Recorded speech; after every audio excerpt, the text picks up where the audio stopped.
هذه الشيلة مقدمة من أم بشار زوجة الأخ بشير صالح حسن الصيراني، ترتيبها نفسها وجميع الأهل بعد وفاة المرحوم المغفور له بإذن الله الأخ صالح حسن الصيراني. كتب كلماتها الشاعر المعروف يحيى عبد الحميد. قالت أم بشار عمي قد تركنا وراح، قلبي زاد فيها الجراح والدمعة على مقلتي. عمي قد تركنا بحين والدمعة على كل عين، يا رب السماء يا معين تسمعني على دعوتي. يا يحيى بن عيد استمع، قلبي زاد فيها الوجع، بحكي لك بما قد وجع، انت الاخ في دنيتي.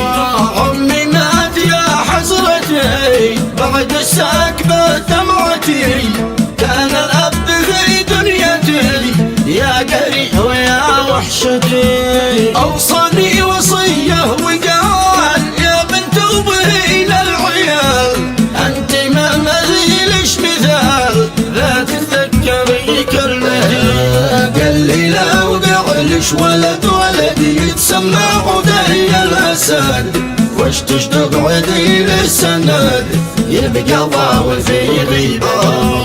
عشت بالوفاة وعداي لو قصرت في مرقدي، ابني تسمي عدي ابصيتش على جزعتي. وانا قلت ابشر تمام يا عمي سمعت الكلام، انت الاب وانت المقام في امرك ولك طاعتي. عمي كان نور المكان في قلب الجميع الحنان، في قربه عرفنا الامان لكن مات يا وحشتي.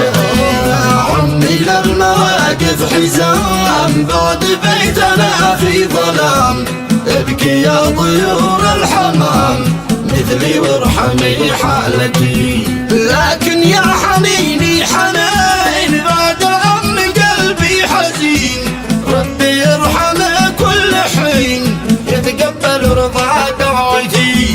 يا زوجي انا لك رزاح مهما زاد فيك الجراح، هذا صدق لا جو مزاح ربي عارف شنيتي. ببقى لك سند يا بشير في غيبة ابوك المشير، لا تحزن وعقلك يطير حق الله يا مهجتي.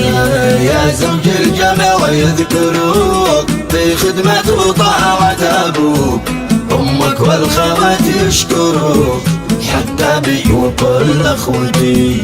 عمي ما تجاله اجل يا زوجي وموت نزل، في موت فقدنا الامل والكرب كسرت شوكتي.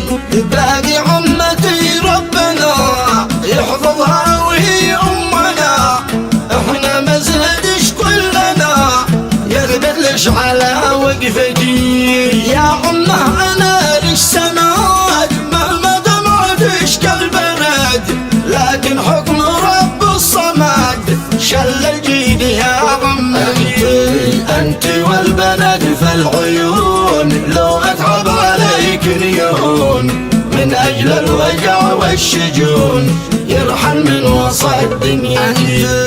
انت والحدعش البنات في قلبي لكم ذكريات، انت في العيون ساكنات في قلبي وفي مهجتي. لو بس تكسروا بنت عيد كم ذقت وجع الشديد، لكن ربنا هو الوحيد خارجني على نيتي. والحزن الذي شلني موت عمي قد هدني، يا دمعي كفى تحزني يا قهري ويا حسرتي. في موت بكينا الجميع جميع كل سار بعد وجيع، يا رب السماء يا سميع تعطي الصبر في عمتي. شملا في غيابك طفات والعم عليك كم بكت، والعم بالدموع اعتمد يا ناس اسمعوا قصة من بنت ابن عيد الكلام يوصلكم بكل احترام. واختمها بذكر الختام في ذكر النبي قدوتي.